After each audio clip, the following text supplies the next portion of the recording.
Hello, traders. FX Pip Collector here. Today is Monday, April 7th, and I'm going to be analyzing the US dollar Canadian.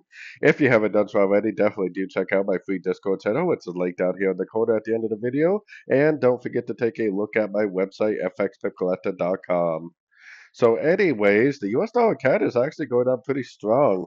If we go back up to the daily time frame, I actually still think that this is going to play out like we talked about. I think we just ended up making like either an expanding or a running wave B because it made a lower low. I still think this looks like five waves up. I still think this looks like three waves down, and I still think it's likely to go up.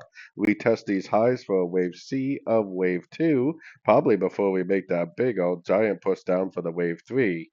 So if that's the case, then we should be looking for longs on sort of time frames. If we go down to the 1 hour time frame, it looks like almost a perfect five waves. Now it doesn't have to stop here just because you see five waves. It could easily keep drifting up.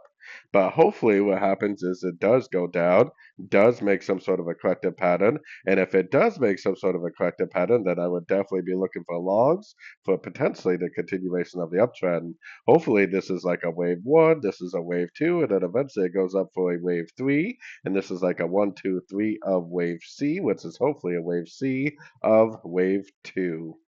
So anyways, don't forget to join my free Discord channel, and as always, thank you for watching and happy trading.